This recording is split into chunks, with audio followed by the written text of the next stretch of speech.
Tonight on Piers Morgan Uncensored, one of the most infamous men in the world, Andrew Tate's misogynistic tirades have been viewed billions of times online. He's now been effectively banned, though, from the internet. He doesn't think that's fair. Tonight, I'm going to try and work out if it is.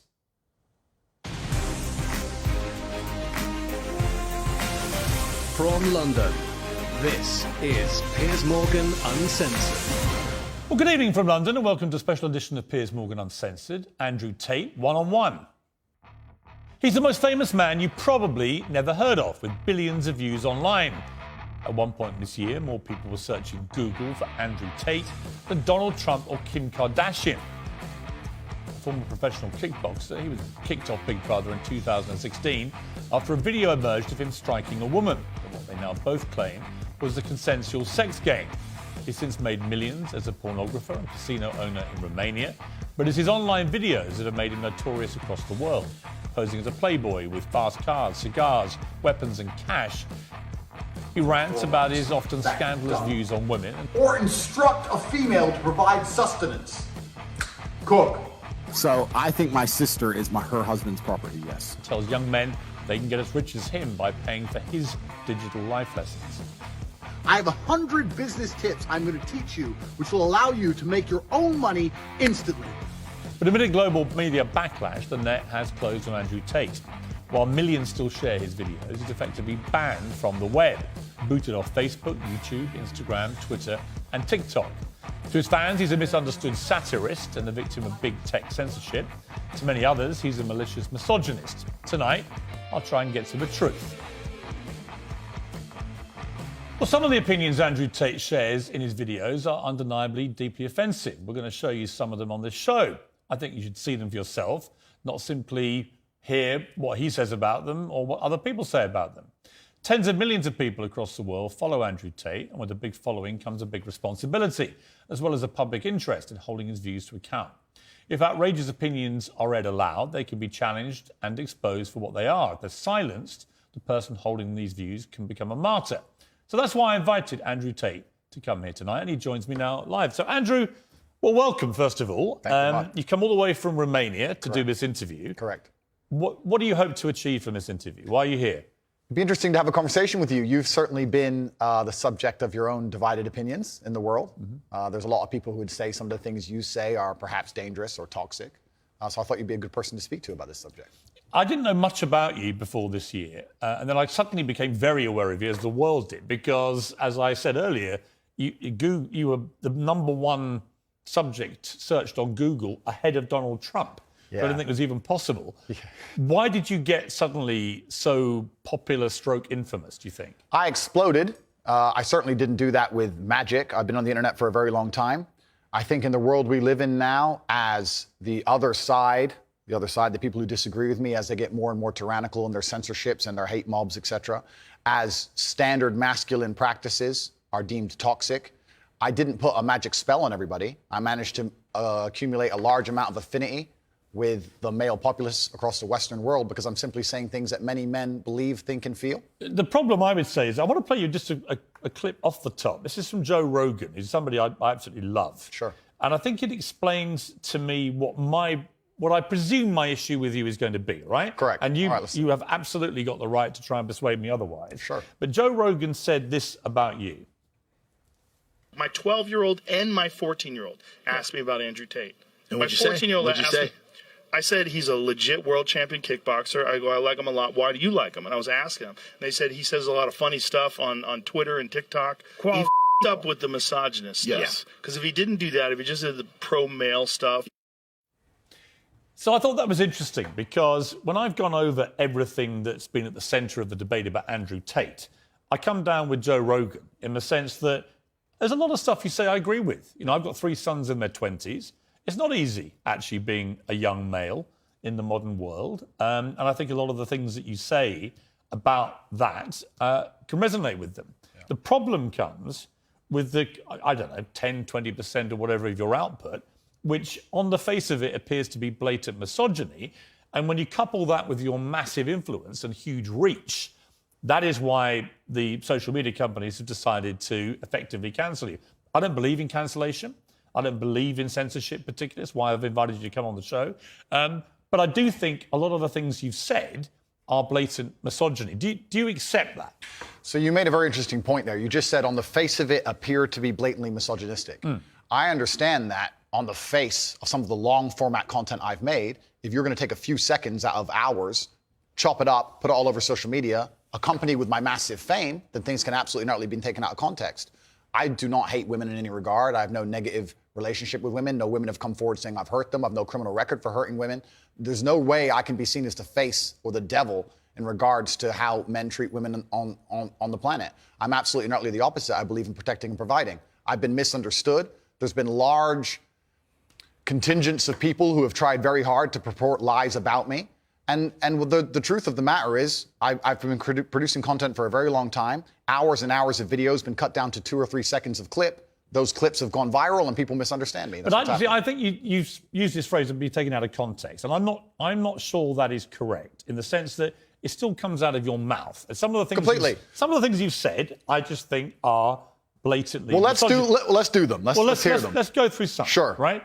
So you said this about Me Too / rape. This is probably 40% of the reason I moved to Romania. In Eastern Europe, none of this garbage flies. You go to the police and say, he raped me back in 1988. They'll say, well, you should have done something about it back then.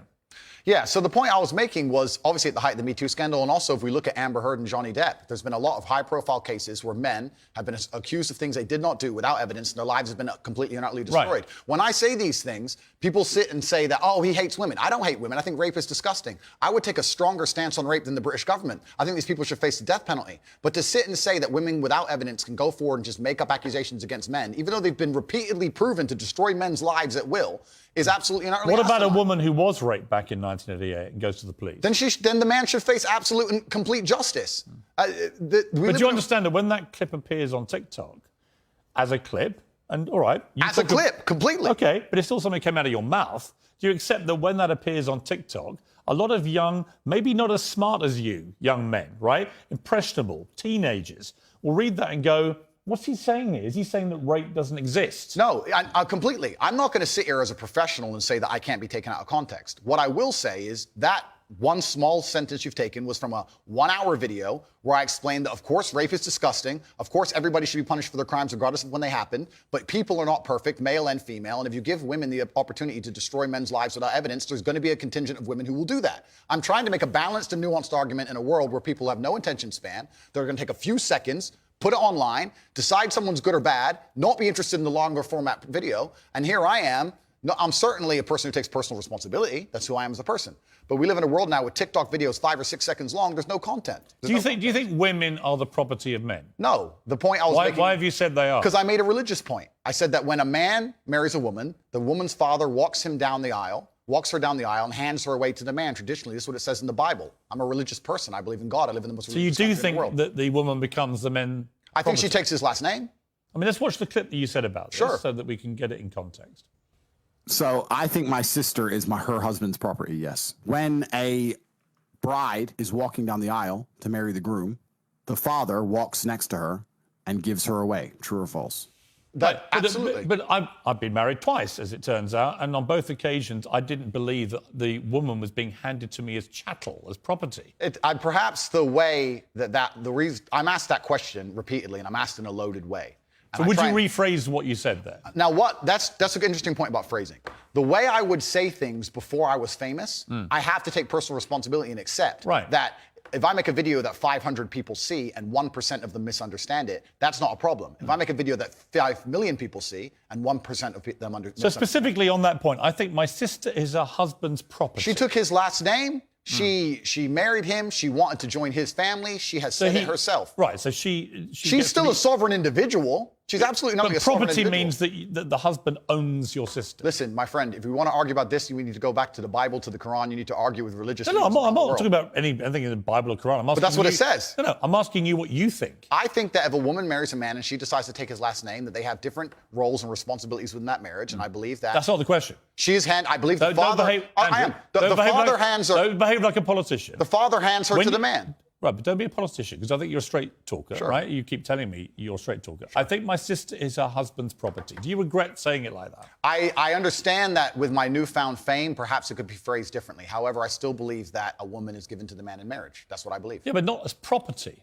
No, the property is the word that other people use when they ask me the question. But as an equal partner in a loving union. That's what marriage actually means. It doesn't mean that when you get married, the woman is given to you as a bit of chattel.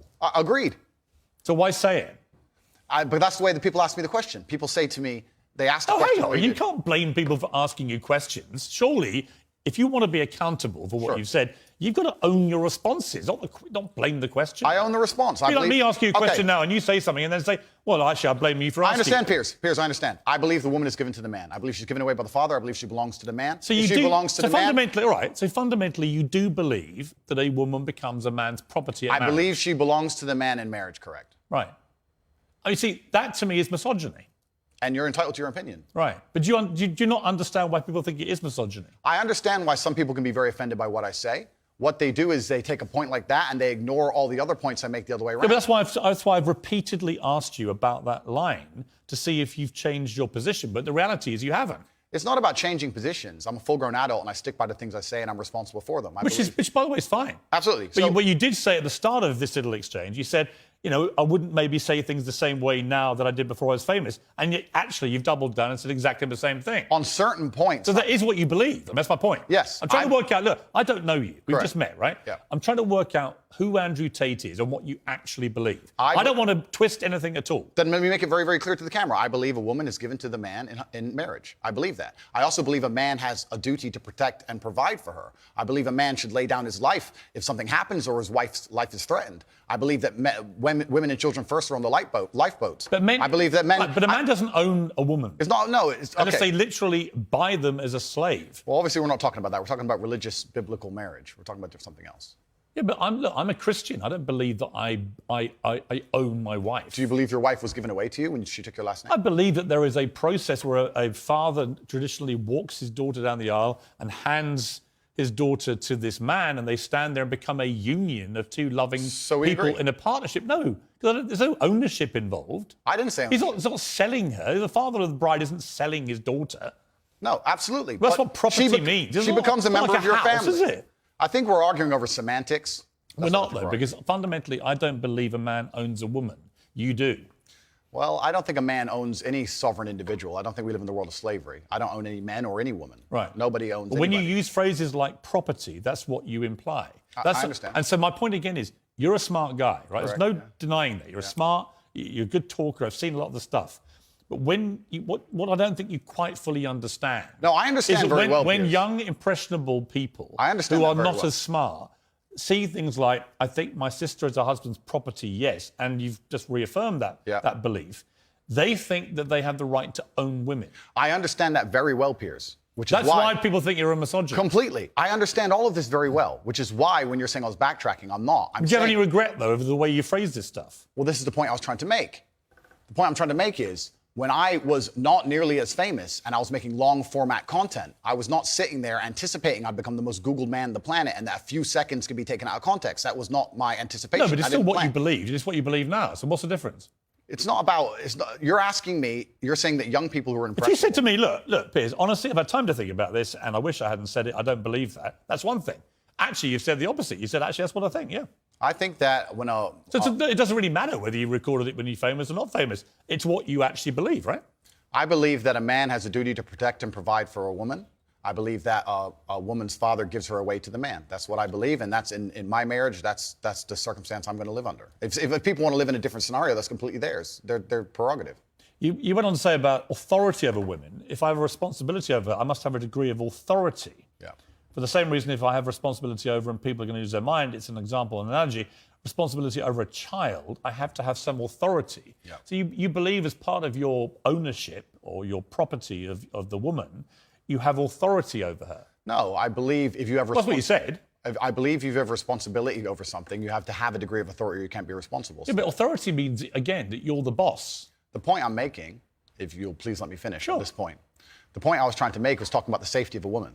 She was walking alone at night. And I was saying, well, I wouldn't let my woman walk alone at night. And they said, well, you're not in charge of her. You don't get to decide what she does. I said, I understand, but if I'm responsible for her safety and I'm the person who's burdened with making sure she is safe, I have to have the authority to say, don't put yourself in unsafe situations. The two things are linked. Well, you don't have authority. You have you can absolutely have the right to say to the woman you're with, I don't think you should, but ultimately... If she decides, then I can't force her. Right, so authority implies that you have the ability to control someone. No, authority implies that I have the moral right to sit and say that that's an irresponsible thing to do and I'm responsible for That's not what authority means. Well, I'm not going to... If you think I'm going to lock somebody up in their room, is that what you're implying? No, I don't think you know what authority means. I know what it means. I'm saying that if I just a different description of what authority means. If I have responsibility for her safety, then I have to have the authority to tell her not to do unsafe things. Yeah, but authority means that you have some form of control over this woman.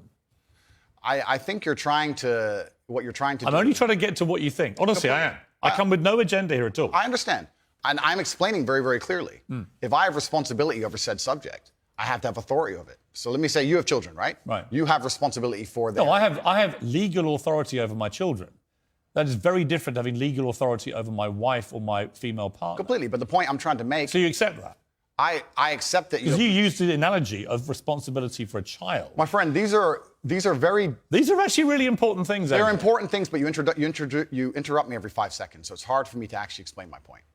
The point I'm making here is very simple. You have children and you're responsible for their safety. So you're going to have authority to say, don't go out at night, perhaps, because you want them to be safe. I have legal authority. You have a legal authority. Yeah. Legal authority. I'm saying that if I had a woman, and the question where you've raised this soundbite from, I was asked about protecting a woman, making sure she's safe. And I would say I wouldn't want her to go out at night on her own because I'm responsible for her safety. And someone said, well, you don't have authority over her to do that. And I said, well, no, I can't force her to stay inside. But if she were to ask me, how do I protect myself at night? I would say, well, you should stay inside. That's how you should do it. I don't have an issue with what So you we just agree. said. No. It's the semantics. No, it's not semantics. And this is where I don't think you quite get why there's a furore over what you say, with respect.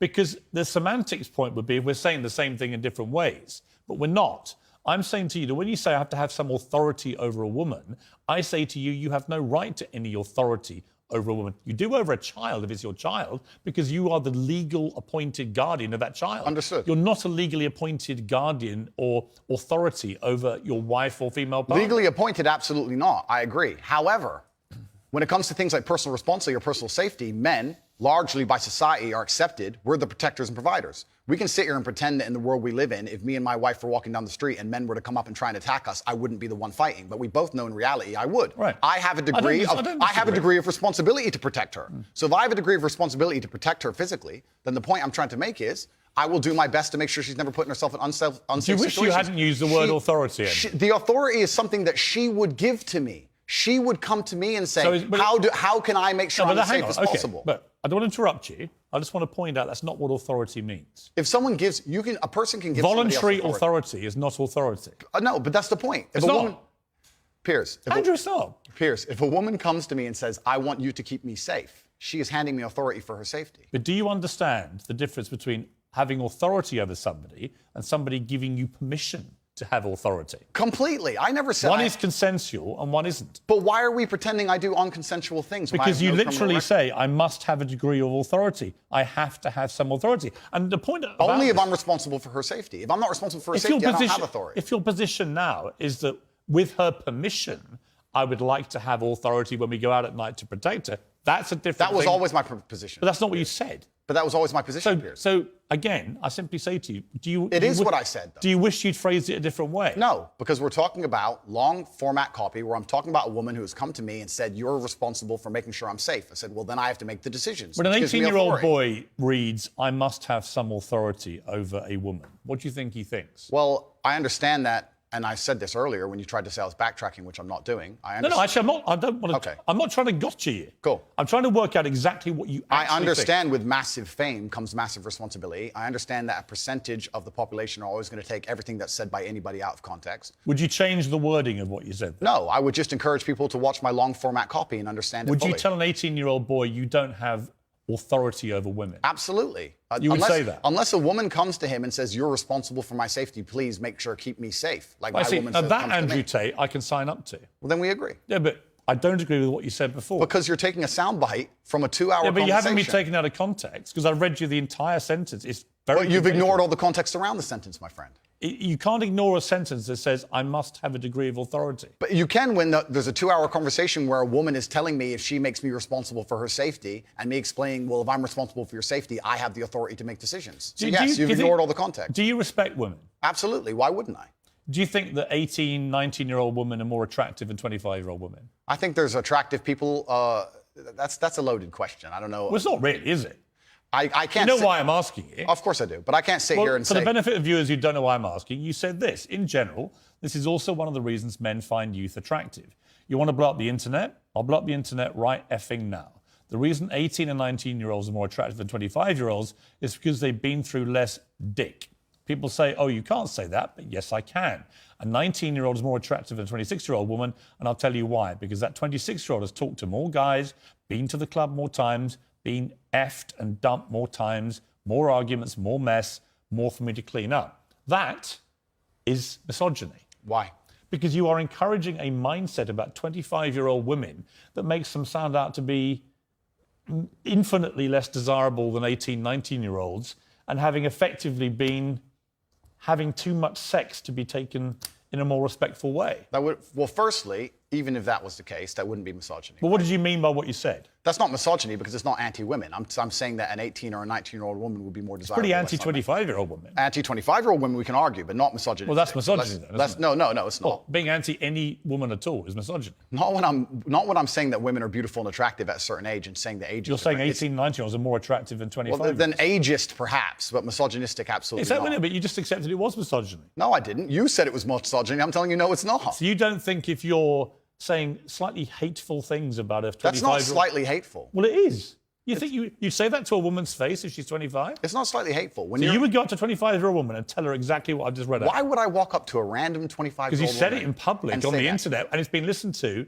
and watched by millions and millions of young, impressionable boys. Correct. There was a large panel. There was a conversation. There was hours longs of conversation. There were feminists attacking men for toxic masculinity and attacking me and saying things, and I said things back which were going to antagonize them. Which you've done yourself a bunch of times. I think a lot of allegations of toxic masculinity are not toxic. Correct. I do think that kind of sentence that I just read out, that paragraph, is actually toxic.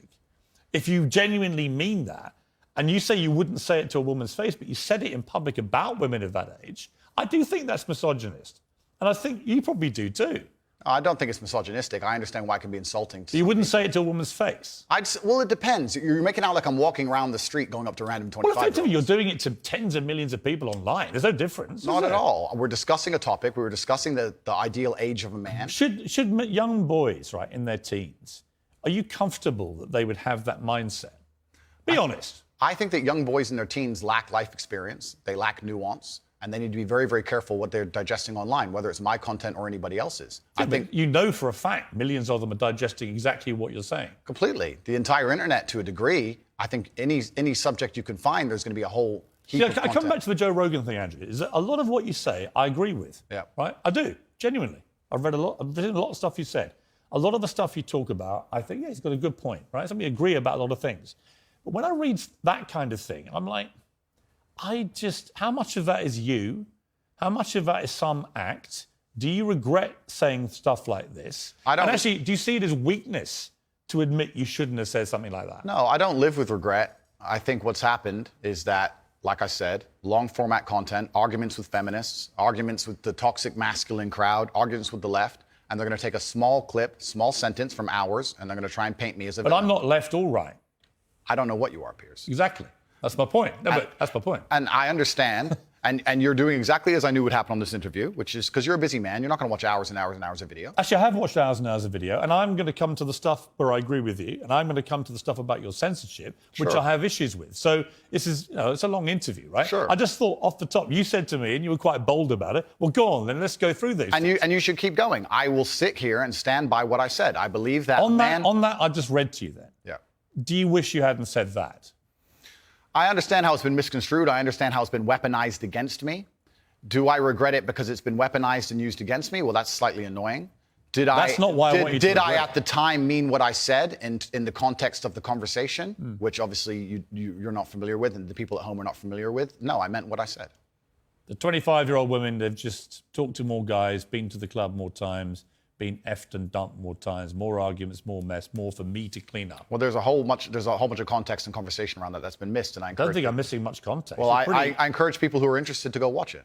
Right, but I mean, I've just read out 3 sentences on the bounce there. I don't think there's any context I'm missing. I mean, you've made it pretty clear what you think about the difference between 18 and 90-year-old women. I wasn't talking about myself, even. I was talking with a Muslim guy who was on the panel, and he was explaining how youth is very valued in most parts of the world, and why virginity is valued in most parts of the world. The feminists were arguing against it, and I was sitting there, actually, very much like you, a mediator between the two, explaining why, in most of the world still today, perhaps not in the Western world, virginity is coveted, youth is coveted in most of the world, and throughout all of human history. And I was sitting there making the point, explaining why in certain parts of the world they think how they do, well, even though it's very different to the Western world. So I was making a point, mediating between two groups very similar to yourself. The conversation has been misunderstood. They've taken this clip of it and it's been weaponized and used against me. I understand that is because I am now the most famous Google person on the planet. It's inconvenient, sure, but I'm definitely not a danger to women in any regard. I date women 25, 26, 27 years old all the time. None of them are offended by the things I don't think you're a danger to women. I think the danger, if it concerns you, the danger is the influence you have on young men to have this kind of mindset about women. And that's really where I'm trying to get to what you really believe and how much you've just shot off because you think it's like entertaining and you haven't really given it much thought. And whether now you're a bit older and you've had all the fallout, whether part of you is thinking, actually, if I had, as Joe Rogan says, if you hadn't said stuff like this, you'd probably still be on all these platforms. You'd be massively more popular, massively more famous, massively richer. So I'm really just trying to get to, on the blatantly misogynist stuff, do you just wish you hadn't said it? With great power comes great responsibility. It was certainly said before the great power came.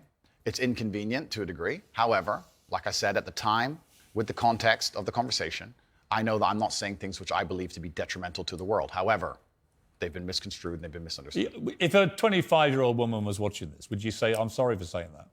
Well, I wouldn't want anyone to be offended by anything I say. But I say things that offend. And this is the thing that's interesting, Piers. Please let me finish. Yeah, but you're behaving like a politician. But hang on. You could say I'm interrupting. You do. But you're answering a different question to the one I asked you. So as an interviewer, you're behaving... Sure. Okay, you accept that. Let's accept we both got up. Okay. So again, my point is simply, if a 26-year-old woman is watching this and has heard those comments, would you just say to her, look, I'm sorry, I shouldn't have said that? No, I won't. I will say that I am sorry that offends you. However, there's a large contingent of the world... That doesn't mean you're sorry. No, I'm not sorry. That's the point I'm making. I'm sorry if that offends you. However, there's a large contingent of the world that believe that, and I was mediating for a conversation. Parts of the world that believe that about 26-year-old women are parts of the world where women are not allowed out on their own. That's a conversation. They have to wear full burqas. Well, that's a conversation. They're not allowed to drive cars. That's nothing to do with me. But is that the kind of world for women that you... I was mediating a conversation. No, I'm asking you what you think. I don't live in a country where that happens. You're using that as the excuse for why you're not sorry for saying it. It's not an excuse. Is that there are parts of the world where this is fine? My friend. So my question to you is, well, do you think it's fine? I don't think it's fine. I live in a world where... You don't think it's fine? This isn't that hard, Andrew. You can simply say, Piers, you know what?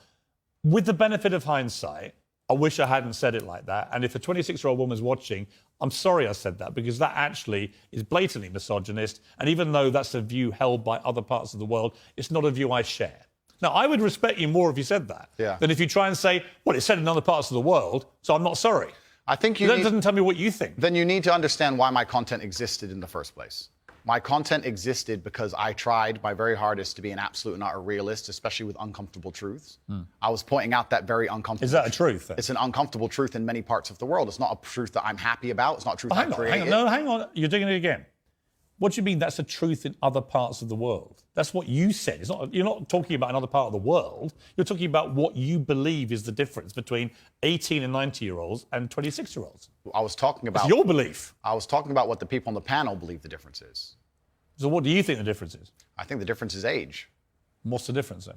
Well, then a 26-year-old's older than a 19-year-old. And so you stand by what you said about talking to the guys, being to the club more times, being effed and dumped more times. Well, you believe that or not? No, there's plenty of 26-year-old women who have been with one man or virgins, of course. So you don't believe that? I don't think that the age is the only thing that's going to decipher how many men and women... Right, so if you don't actually believe what you said, just say sorry. It's not about not believing what I'm saying. It's about you understanding that there's large conversations going on. I'm just reading back stuff you've said. I know and I'm asking you, do you believe it?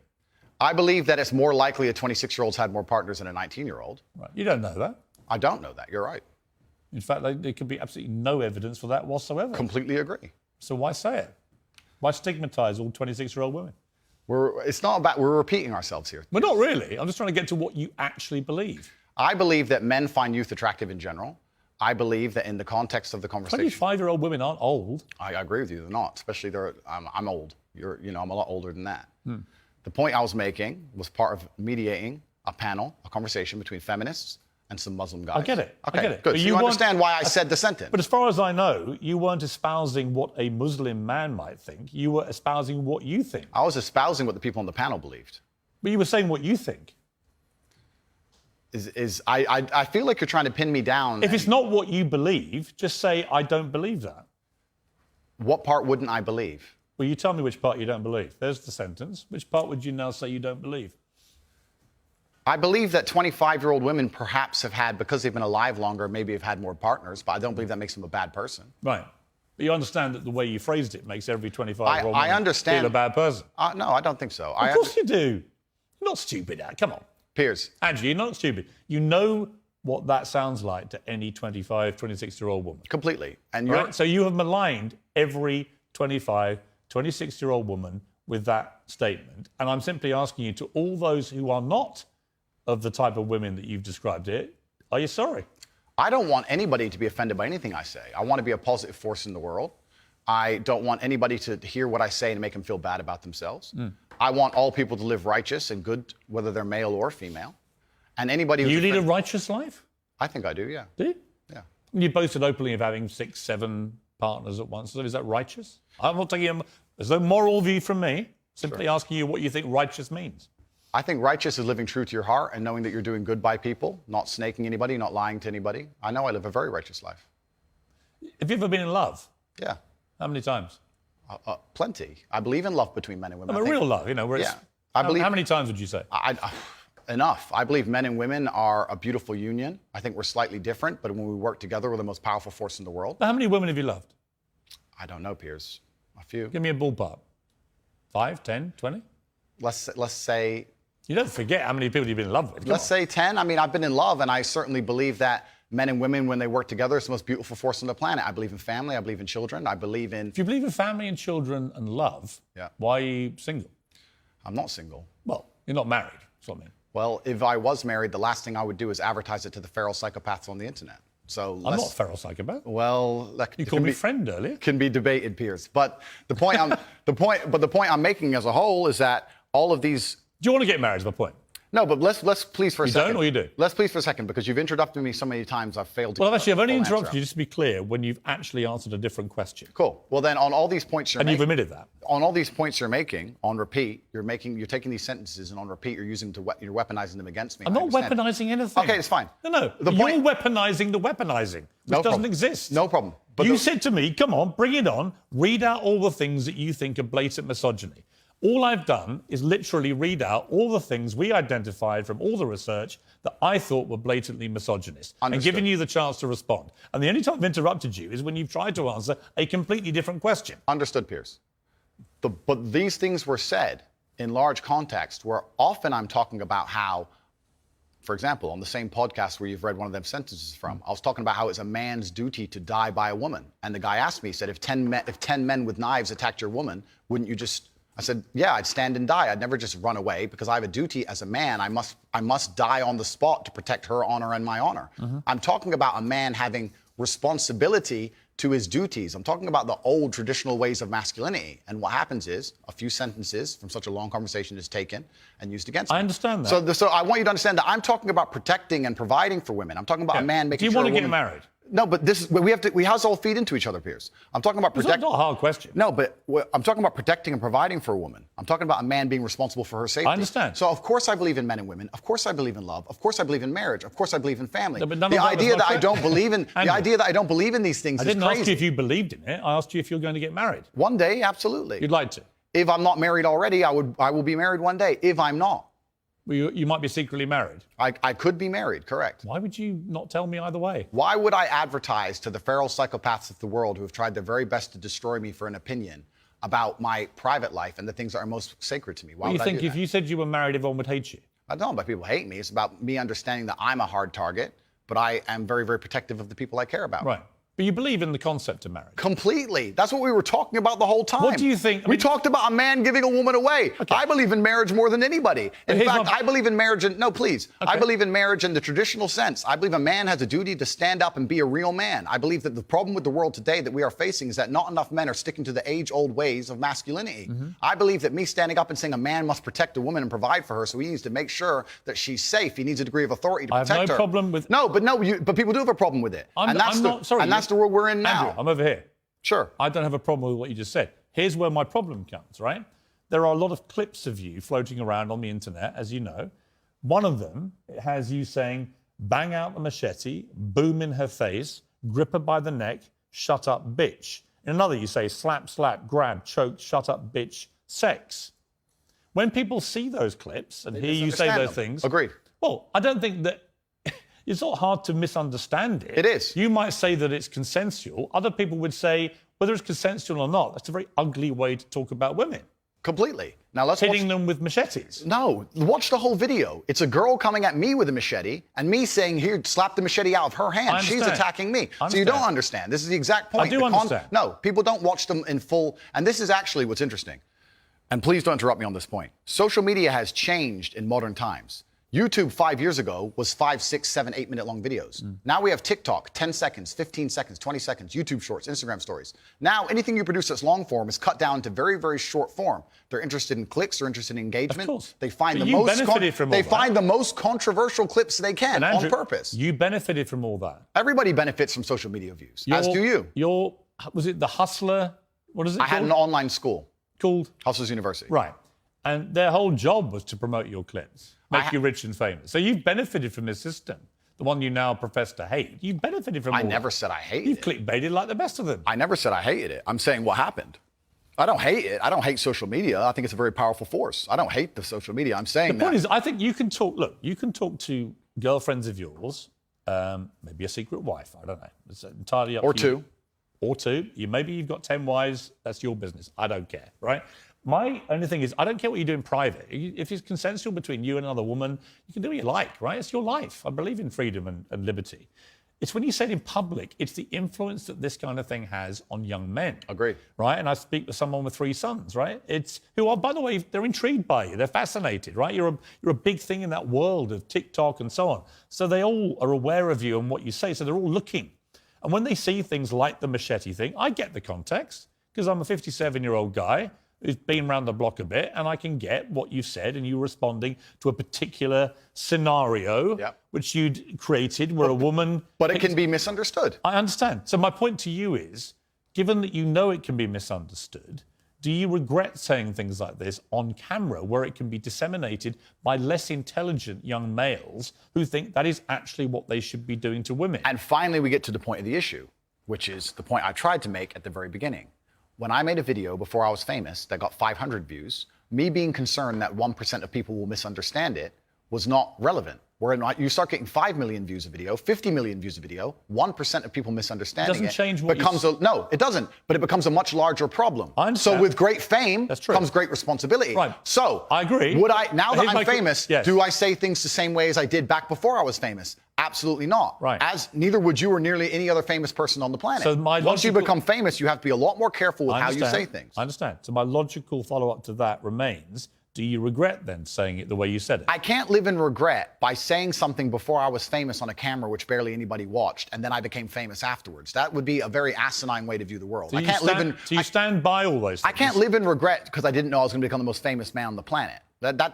Regret would be the wrong word. Is it inconvenient? Sure. But I can't sit here and say, I wish I knew 6 years ago I'd be the most famous man on the planet and monitored all of my speech forever. That's asinine.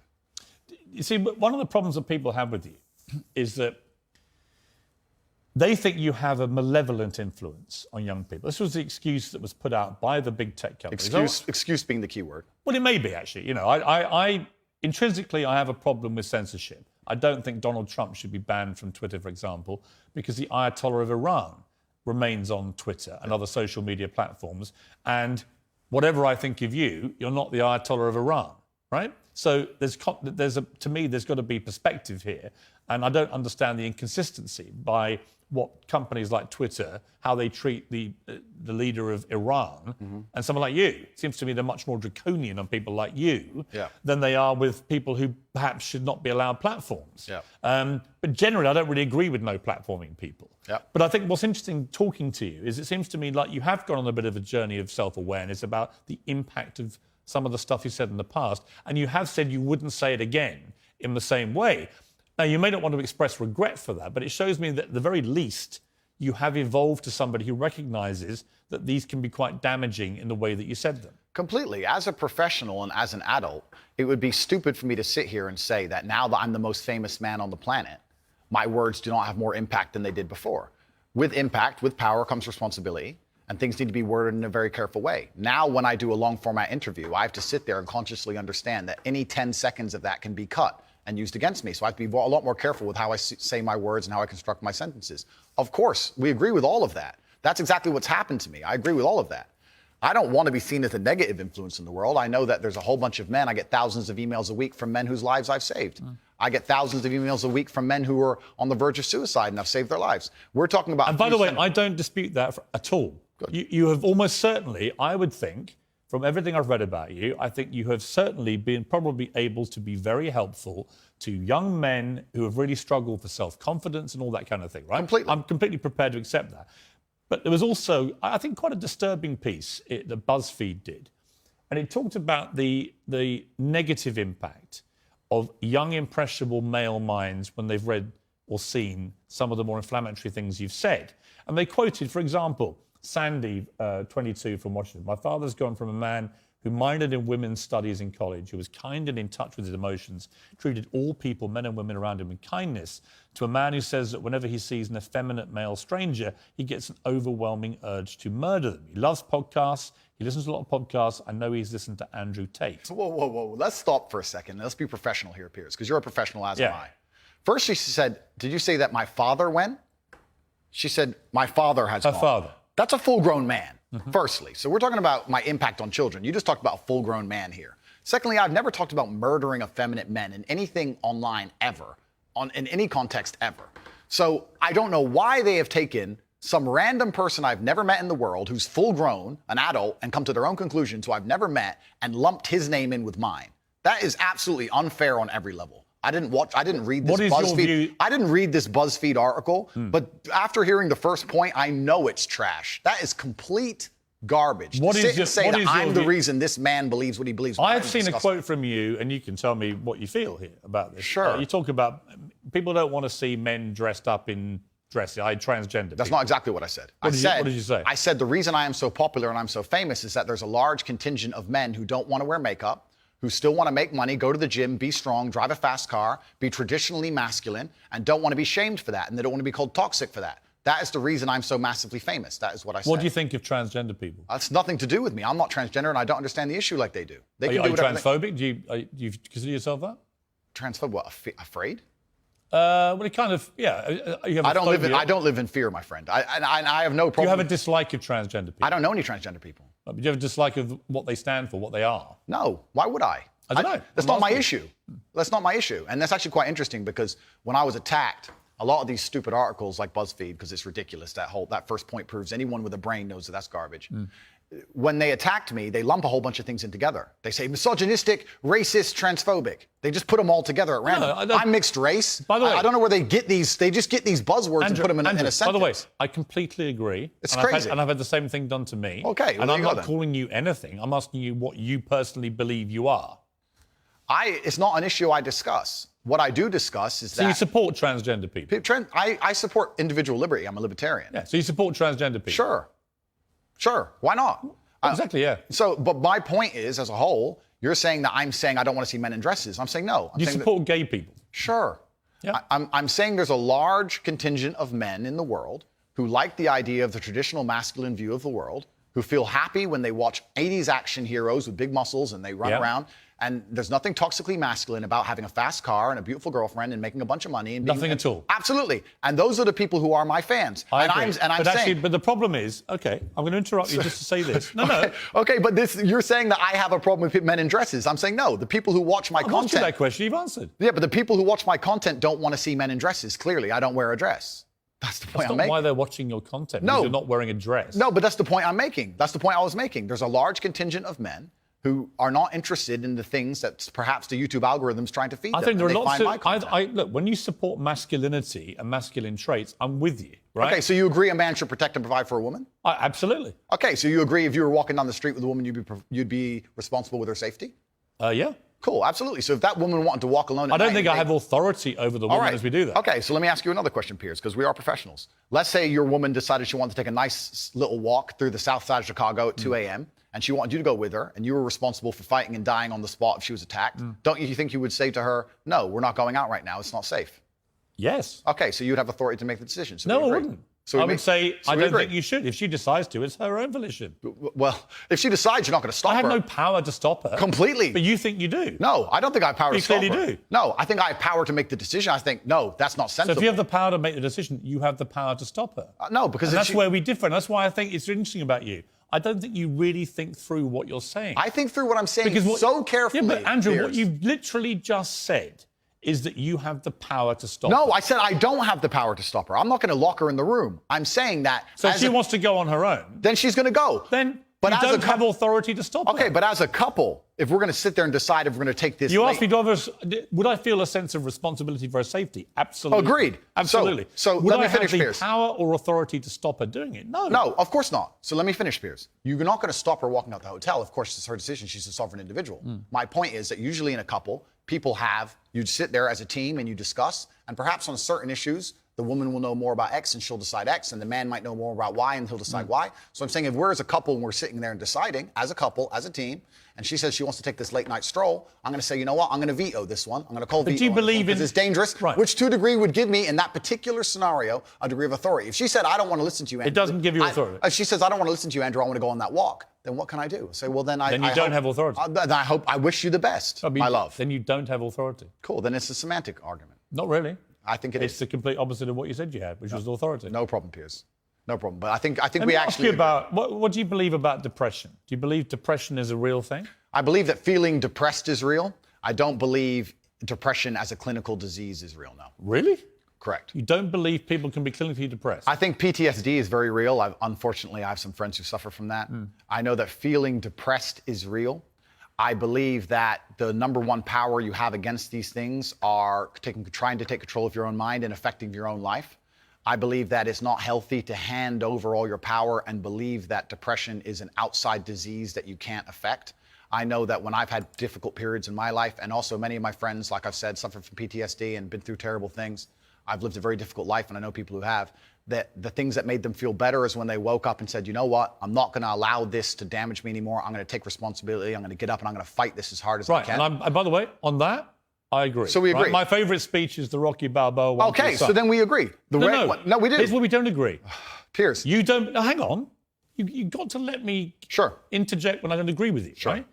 Where I don't agree with you is that there's no such thing as clinical depression. There absolutely is. Well, it's a proven scientific medical reality.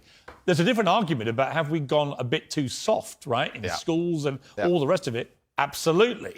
Do I think some people moan and whine too much about their lot in life? Definitely. Okay. Are we a victimhood society? 100%. Okay. Is there such a thing as clinical depression? Absolutely. So and my argument is that if you actually bracket everybody who's not clinically depressed and doesn't have the genuine medical condition, then actually if millions of people are deemed to have depression, the ones who really need the help don't get it. Well, that's my point. Well, that I would agree with. You're right. I think it's certainly an overused term. But you don't accept there is such a thing as clinical depression. No, I don't. And that to me is a damaging view. Okay. Well, let me explain why. If someone comes to me and says, I'm clinically depressed or I feel very, very sad, I would say the first thing you need to do is stop accepting the identity of a clinically depressed person. Stop accepting you have no control over this. And what you need to do is stop identifying that way, and let's work together to try and fight against it. But there isn't an eminent doctor in the world who would tell you there is no such thing as clinical depression. Who would not tell you that some people is simply beyond their control. Johann Hari wrote a book saying exactly that, my friend. He's not an eminent doctor. No, but he's a journalist. I said depression wasn't real long ago and was attacked for it. Then Johann Hari wrote a book, which What's actually... it got to do with Johann Hari? Because he wrote a book proving me right. Most people... Johann Hari's a journalist. Sure. And my point is that a lot of people who are clinically depressed are suffering with something in their life, and if you fix the problem in their life, perhaps they won't feel depressed anymore. That's not a disease. Yeah, but Andrew... That's situational. Andrew, you're simply wrong. If that's what you believe, Piers, it's what I believe. I don't believe in things that take power away from There is not an eminent doctor in the world Piers, that would agree with you. Piers, do you think you know more than doctors? I can't become clinically depressed. Why do you know? Because I don't believe in it. I can't be haunted by a ghost if I don't believe in ghosts. Well, that's like saying I'm never going to die because I don't believe in it. It's ridiculous. Perhaps, but if it allows me to live a life where I feel happy and but here's content where you within myself. This is that little area where you lose me. No, I don't lose you. You are because Piers, somebody with your following says the thousands of people who have emailed me saying my doctor told me I was clinically depressed and it's a disease that I have got in my brain and I can't be fixed. And I started listening to you and I realized that that's not the case and I can fix my own life and you're the only person who has ever helped me. Oh, Andrew. Thousands of people have emailed me that exact email. If you think you are single-handedly curing people of clinical depression, you are living in cloud cuckoo land. I am reading the emails of people who I have cured of clinical depression. You're reading emails from people who have believed you when you say there isn't such a thing, and they've probably never been diagnosed clinically depressed. They just want to go along with what Andrew Tate says. I don't think so. I think your view of that view is dangerous. I respect that you think my view is dangerous, and I respect you have the right to view that, to think that.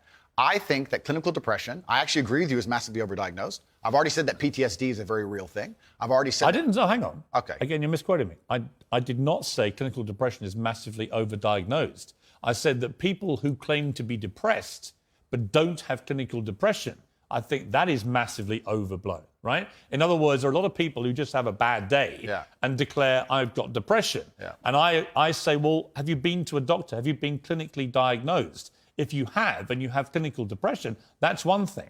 But if you haven't, we could probably work on some mental strength and resilience skills with you. But a clinically depressed person has an absolutely proven medical condition that is beyond their control. Not according to me and many others, my friend. Well, look, what do you know about it, honestly? I know. You're not a doctor, are you? Not trained, are you? I'm not a doctor. You're not a psychiatrist. You're none of those things. Sure. You're a guy on the make. He's done very well for himself, spouting stuff off, much of which I agree with, as you've seen in the interview, but some of which is ludicrous, and that's one of them. It's not ludicrous. It is. It's not. If you said to me, we're in a victimhood society, it's got to stop, I'm with you. Okay. But the moment you try and deny clinical depression... I believe feeling depressed is real. I do not believe it's a disease that you catch from the sky and you cannot affect. I believe that no matter what happens, I believe you have control of your own mind and you can fight against it. I believe if you change your circumstances in your life, you may feel different. I'll give you a quick example. I had a guy who emailed me saying he was clinically depressed and he was going to kill himself. I obviously am not a psychiatrist, I'm not a doctor. I told him, because I replied to my emails. I said, have you been to a psychiatrist? He said, yes, I'm clinically depressed. I've been on these pills, this amount of time. I'm on antidepressants, it doesn't work. I said, I don't know what to say to you besides this. And he said he lost his girlfriend, that's why he became clinically depressed. I said, listen, go to the gym, get a six-pack first. Once you've got a six-pack, email me again. If you still feel like killing yourself, I don't know what else to say to you. But I'd say, strong body is a strong mind, go train. He went, he started sending me progress pictures, emailing me him getting in better shape, and eventually got a six-pack. He's now a professional bodybuilder. And he said, I can't believe I was considering that. I feel so much better, etc. The doctor was telling him he was clinically depressed and couldn't cure it. He started taking control of his own life, and now he felt better. Now, I'm not saying it's the case for everybody. No. I'm just saying. Here's my question, though. Have you seen the guy's medical records? Of course not. I just told you the So story. you're just taking his word for it? Oh, I am taking the word of a man who emailed me with a bunch of medication and specific doses. You're denying proven science because one guy writes to you who you help and you've not seen any evidence he ever had clinical depression diagnosed. I'm denying the idea that... And on the back of it, you go on your rants in public to tens of millions of people denying something because this guy writes to you and says he had it and you cured him. And I think that's a dangerous mindset, Andrew. That's fine. And that's where you don't have a responsible view of your influence over Disagree. people. It's very responsible because I'm saving people's lives. I disagree that if you feel depressed, I disagree that you cannot affect it and change your life and take control and fix yourself and feel happier. I disagree with that. Do you think I refuse to accept that there are people out there who cannot become happy, contented individuals. I refuse to accept we live in a world where God has created people who, no matter how hard they work and how good their life becomes, can't be happy. I don't accept that. I accept that the universe is a very giving place and that God loves all of us. And if you try your best and you work hard, you can become a better person. And I also will argue with you, and I'll counter the point, that you sitting here on your platform telling people they have clinical depression, there's nothing they can do about it, is far more dangerous. That. Okay, well then, if they have clinical depression... Why do you misquote me? No, because you're saying... You hate being misquoted. No, you're saying if people have clinical depression, then I never said they have a nothing to disease. do about it. They go to a doctor and they get diagnosed and they get help. Then I would argue the point that if It's the somebody... complete opposite of what you just said I said. I would argue the point that if somebody has depression of any kind, whether it's clinical, whether it exists or not, whether they feel depressed or not, whatever, that taking control of their life, taking personal responsibility and working hard is always going to be the positive, best thing they can possibly do for their life going forward. How positive and the people is going around it? them. So sitting here saying, I don't believe in clinical depression, you don't believe in depression. No, I don't. I believe that people can take control and fight against things. Right. I believe in personal sovereignty. Right. Fine. Good. So we agree. No, we don't. Yes, we do. No, we don't. Piers, you're on my side. You're afraid of being cancelled along with me. As I said to you from the start, That's all I it is. agree with a lot of what you say. Completely. So we're But talking I'm about... taking you to task over the stuff I don't agree with. Sure. And I'm just not sure you understand why it's wrong, which is in itself quite revealing. Let me talk to you about Alex. Let me talk to you about Alex Jones, right? Who I have a bit of history with. He tried to get me deported from the United States. Oh, did he? Yeah. What is your view of Alex Jones? I think that Alex Jones is a sovereign individual who, very much like the rabid left, deserves a chance to speak on his points of view. I think that the truth on issues is usually somewhere in the middle between two extremes. And So you think Sandy Hook was staged? I don't know anything about Sandy Hook. Really? You know he's just been sued by the families for millions and millions. I have no idea. You don't know anything about it? No. So why would you support someone in public when you know nothing about the most infamous When thing have I attached to supported it? him in public? You have supported him in public. I've been on his podcast. Yeah, but you said nice things about him. I say nice things about lots of people. What do you think of Alex Jones? I said nice things about you, Piers. That's fine. So you should. You're a nice person. So to sit and say that I've been on a podcast and I say nice things about But him you means said I you support his right to speak about things like Sandy Hook. I don't know Sandy Hook. I don't know. And You know what it was it was a mass shooting. of school children. Okay, but to sit and he, it's actually no. Let's stop for a second. Please don't interrupt me. Here's why I know why you're good at your job. First, you interrupt people a lot, which is good. It's a good skill, Actually, and then there you go. Prove me right. But here's exactly and the timing's good. Here's exactly what I do. I only interrupt people like you when you either refuse to answer the question or answer a completely different one. Sure. And I want to remind you of what the question was. Fair enough. That's Or fair. when you misquote me back, which you've done repeatedly through the interview, where you say, you see, Piers, you agree with me. And the viewer who's been watching will go, no, he didn't. Cool, no problem. The other thing you do is you try and set these traps like now. So you're saying What's the trap you think I'm setting? You're saying that I agree with every single point of view a man has. I literally didn't say that. You're saying, well, you support Alex Jones. Why would you misquote me? Because you're saying you support Alex Jones and you said you've been on his podcast and he said this. I don't know What do you think of Alex Jones? I don't know everything he said. What do you Piers. think of him? I think on his podcast he was cordial. I think he was professional on his podcast. I've also done podcasts with rabid leftists and people who openly hate me. Is it wrong? I do a podcast circuit. Okay. So and I don't know everything he's ever said. When somebody like and I don't know what you're trying to get me here because I did a podcast. If you let me get a word in edgeways, I'll tell you. It's a lame trick. If you let me get a word in, I will tell you. Let's go. Alex Jones said that Sandy Hook didn't happen. It was staged by actors. Okay. This compounded the appalling grief of the families of those poor 20 children who were gunned to pieces by a lunatic with an AR-15 semi-automatic rifle. They were already grief-stricken beyond belief, and this guy poured petrol onto that grief quite deliberately to make a huge amount of money from his InfoWars fake news bullshit. And as a result, a lot of the families have now sued him, and they've won, and he's going to have to pay back tens, maybe hundreds of millions of dollars in damages to these families. And quite right, it won't do anything about the pain he caused them. Some of them actually had people turn up outside their houses with guns because Alex Jones had told them that these parents were making it all up. They were all staged actors. It was all run by the government. So I simply say to you, now I've told you that, what is your view of Alex Jones? I don't see why any of that has to do with me. It's very interesting. I've done the guy's podcast. I know him well. He was professional and courteous to me. When I meet somebody and they show me respect, I show them back. Respect. That's what I do, as I did with you. You respect him? If somebody shows me respect, I show them respect back. So if Adolf Hitler showed you respect, you'd respect him back? That's a stupid question, Piers. It's not. It's a logical extension of your argument. No, if in 1931 I was walking through Germany and a man come up to me and said, sorry for bumping into you, I'd say, sorry, no problem, mate. I'd show respect back. What if- I don't know, what are you trying to say? That I sanction the Holocaust? You literally just said if somebody respects you, you respect them back I say if somebody automatically. shows me respect, I show respect back. That's a good way to go through life. Whoever it is. If somebody shows me respect and is courteous to me, I'm courteous back. How Yes. can you respect somebody who caused such misery and pain to Sandy I have Hook no idea the specifics of the thing you're discussing. I don't understand any of it. Well, when you I don't go- know anything about it. when you You've go- told me your version of events. When did you go on the podcast? I was on the podcast about four times in the last 4 years. I did one So relatively recently. So four times you went on Alex Jones's podcast. Correct. Promoting him, helping him make money. I don't think it was promoting and helping him because, Well, it's his podcast. well, yeah, but I've been on the podcasts of people who absolutely hate me. I've been on liberal left-wing podcasts. I've been on feminist That's podcasts. fine. And no, you just sat here saying I would like you to agree, perhaps we can agree on this point, that I'm not a feminist. I go on feminist podcasts. I do a podcast circuit. I do You're not a feminist? No, I don't know. What do you think a feminist is? Well, let's not change subject here, Piers. Stay on the Well, hang subject. on, you mentioned feminism. Completely, but you're What trying you said- you're you trying said- to get away from the point, because what you did is you're trying to say, because I did a podcast, I sanction all of this person's views. And I'm saying I do 5 podcasts No, a week. I'm I do saying 5 podcasts a week, and I don't sanction 100% the views of any other person on the planet, because I'm an individual, and he has an individual views, as Right. do you. So I don't know why you're trying to come at me Would with you- one of his views and pretend that's something to do Because with it's me. a pretty big view. No, but and it's a become lame huge- trick, Piers, and you're better than this. Not So a let's lame move trick. on. Would you, It's if Vladimir lame. It's lame, and let's move on. Putin had a podcast, would you go on it? Sure. You would? Great. Okay, then we know what you're talking about. If Vladimir Putin had a podcast, fine, I'd go on that's it. fine. If Joe Biden had a podcast, I'd go on it. If a feminist has a podcast, I'll go on it. If Piers Morgan has a podcast, I'll go on it. If Alex Jones, I don't see the point you're making.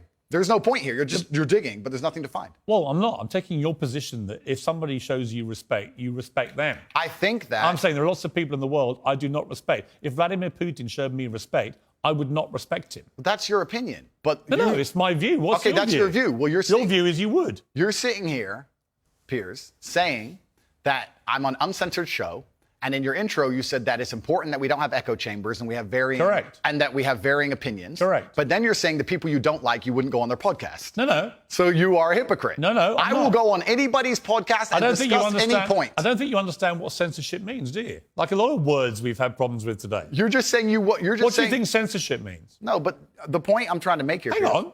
What do you think censorship means? Don't hide from the fact that you're saying you will only do podcasts with people you like. Why do you think that's censorship? No, that's your prerogative. My prerogative is What does it do with censorship? I'll discuss opinions with anybody, and I've done hard left wing. Why are you not asking me about the podcasts I've done for the people who are hard liberal By the left way, wing? I don't care whether they're left or right. Okay. Extremists to me are all nuts, right? Then we agree. Yes. So perfect. Good. Next subject. All right. Here's my next subject. It was a very serious case here. Jesus. And before we move on, sorry, Piers, but before you move on, I do find it kind of disingenuous. And I know we're on a show, and I don't have a personal problem with you, but it is kind of disingenuous to try and sit here and lump me in with some school shooting. That's nothing to do with me. my friend. That's okay. nothing to do with me. On any level. Let me respond. On any level. Let me explain. Like you've just said, you've been on this podcast 4 times. In 4 years. Since he said the whole thing was staged. I don't know when he said And I think the fact that a smart guy like you wants me to believe you had no idea that Alex Jones, who's been in the news now for the last 2 years for being sued by these families for the most heinous thing imaginable of pouring petrol onto their grief by claiming that shooting was staged. The fact that you're pretending you didn't know about any of that. It's not about pretending and I you've didn't know. been on his podcast 4 Piers, times, Piers. supporting him and making him money. So damn right I'm going to call you out on it. When I do a podcast, if you think I spend time analyzing the point of view of that person and everything they've ever said You should. for years beforehand, It's not years, it was minutes in most cases. years and years. When did you last go on his... When did you last go on his Piers, podcast? You trying to lump me in and attack me for a person whose podcast I do having a view is absolutely childish. Because I've done a bunch of podcasts with people. you would do a podcast... I've done a bunch of podcasts with people who are advocating for things that I do not agree with on every single level. In fact, most of my podcasts are me disagreeing with people. So it's completely crazy that you're trying to lump me in with that. That's cheap. I think That's cheap. You are completely misconstruing the point of what I'm saying. I think deliberately. No, what you're trying is a cheap trick. And I'm just making it clear to It's the not a audience. cheap trick. It's a I'm just cheap curious where your moral line is. It's a cheap trick. Where's your moral line? I disagree with the points of view with the majority of the people I do podcasts with. So it's a very cheap trick you're trying here. So when I don't know people where it's gonna invent vile things to make themselves rich off the back of families of little kids who've been blown to pieces with a machine gun, or a semi-automatic version of a machine gun, I think that is actually a line I wouldn't cross. I wouldn't be happy to go on someone's podcast when they've been responsible for doing that. It's not about political views or differences of opinion over facts. It's about somebody deliberately inventing a pack of lies to compound the grief of families. And I'm curious, you don't think you have any need to go down any kind of moral quandary about people like that before you continue to allow them to use you for their own promotion? He didn't use me. He didn't use me for Why his does he have you on the promotion. podcast? Because we disagreed and discussed points like we're doing with you right now. Did you call him out on that? Are you using me? We didn't discuss that. I'm not using you. I'm giving you a platform most people aren't giving you right now to show the world who you really are. Fantastic. So neither of us are using each other. I'm here on your show. I'm providing you with content. You're giving me a platform. And nobody's using each other. It's mutual. We don't agree on a whole bunch of issues. It's fine. And here we are. I think we've had a robust exchange. Yeah, just like I've done on nearly every other podcast. And if someone were to come and say to me in the future that something, heaven forbid, there was a skeleton in your closet, and someone were to come to me and say, you were on Piers Morgan's show, did you know he's X or he's done X? I would say that's absolutely nothing to do with me. Right. But I make the same point protecting you. I don't know what you do. I don't know your personal life. I can guarantee one thing. I will not be inventing stories about the families of kids. I hope not. I hope you're a righteous person. I'm not claiming to be a righteous person. I don't know. I'm just saying that I just think it's interesting that you have no moral compulsion about going on people. It's not about moral compulsions. It's about I don't know what you do, Piers. You could have a bunch of skeletons in your closet, my friend. I don't have a clue. I'm here on your TV show. I'm sure we all have lots of skeletons. Let me ask you this. Interesting about the feminism thing. Sure. Do you identify as a feminist? I think that women and men are fantastic. Both of us are fantastic. I think women reproduce. I think women need to be respected, protected, provided for. I think that modern feminism is kind of hard for me to even truly understand. What do you think it means? What is feminism? I think that the idea of feminism is that men and women are equal under the law. And do you believe that? Completely. We should be treated completely equally. Yeah, but we are equal under the law. Wouldn't you agree? Not really. I think there are still some issues in the world where, certainly in workplace, the gender pay gap remains. They're not treated equally in most cases, women. Well, that can be discussed, the gender pay gap. I think that's already been discussed at length. I think that there's actually... You think women should go to work?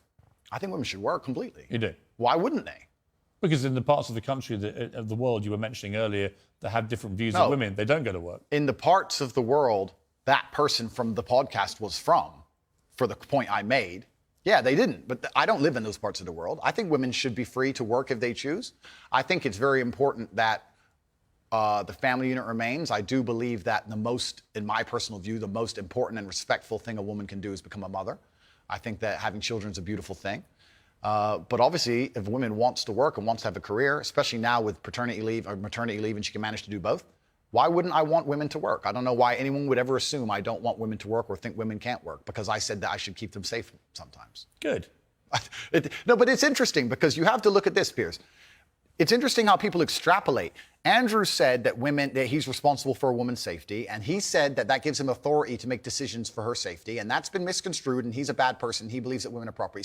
But now we believe that Andrew doesn't believe in love. Andrew doesn't believe women should work. I don't know where all of that comes from. Well, that's why I'm glad we've had a chance to discuss completely. I believe women are sovereign individuals, and they can make any choice they so desire.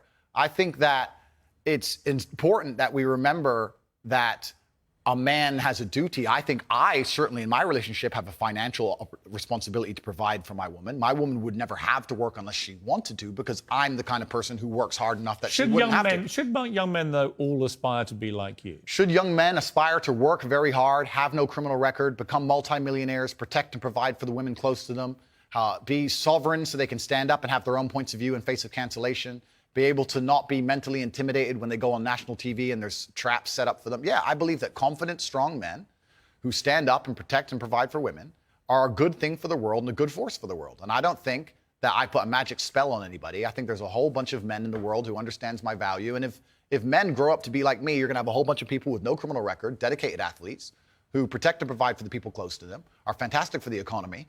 And I'm certainly not the worst influence out here, Piers. You have Lil Nas twerking on the devil on music videos, which our children are digesting. You have drill artists singing about stabbing people to death in the middle of a knife crime epidemic.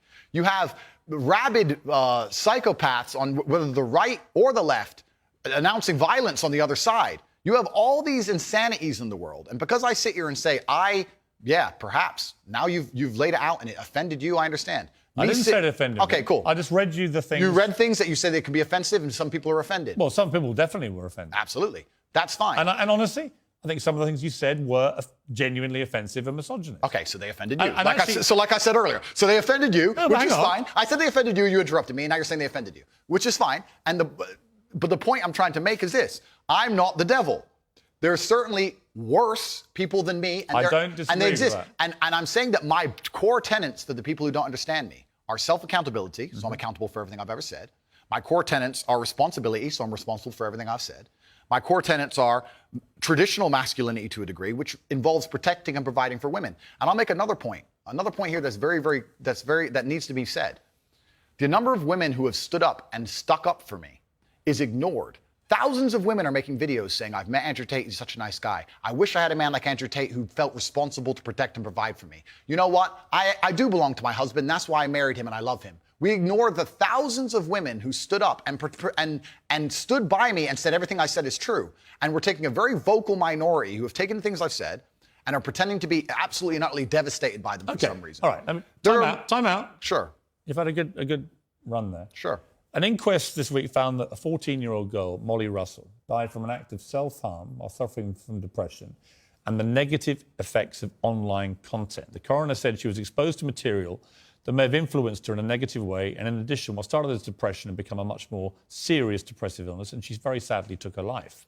That's absolutely disgusting. Right. Her father. It's terrible. Her father's campaign for better protections against potentially dangerous social media algorithms, right? It says that the particularly graphic content she saw romanticized acts of self-harm, normalized her condition, and focused on a limited and irrational view without any counterbalance of normality. First of all, what is your response to that? Nothing to do with you. Asking what your response that's the first thing. Yeah, it is nothing to do with me. The fact that a 14-year-old girl took her life is truly sad. The world we live in today is the world we live in. The fact that something like that happened is almost mind-blowing to me. That's truly sad. I actually feel sad inside to see something like that. This fact that they just said it's romanticizing the gory element. I don't know what she was watching, some kind of suicide videos thing. I don't know where these things are created. Do you think the tech companies should be much tougher about stuff like this? I don't know what kind of things she watched, obviously. I have to be a professional here. I think that the tech companies need to do their best to protect people, I guess, to a degree, but it's a slippery slope, isn't it? And then they use this slippery slope to silence some people and to Right, and I think it's a really fine line, and it's a complicated line. It is very. I was interested in when you did an interview with the Times, Hugo Rifkin. He's a very good journalist.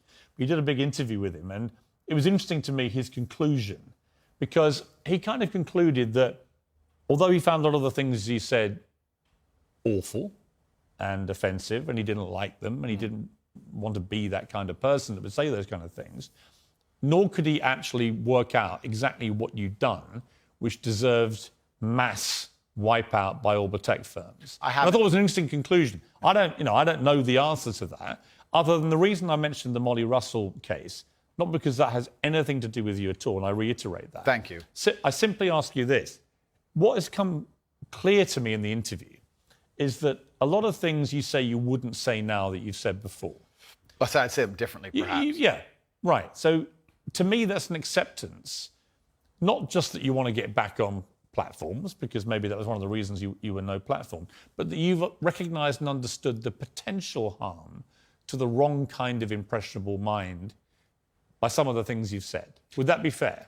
I think that's 80% fair. I recognize and understand that with massive fame, you have to be more careful about being misconstrued. Like I said earlier, 1% of people misunderstanding you doesn't matter with a small audience. It matters with a very large audience. With power comes responsibility. I still believe the things I say. I do not want to be a negative force for the world. I also understand that I am a man who's lived a very difficult, nuanced life, and I am capable of making nuanced points that may be misunderstood by teenagers. However, that can be said about anybody and everything. Every opinion online can be misunderstood by children.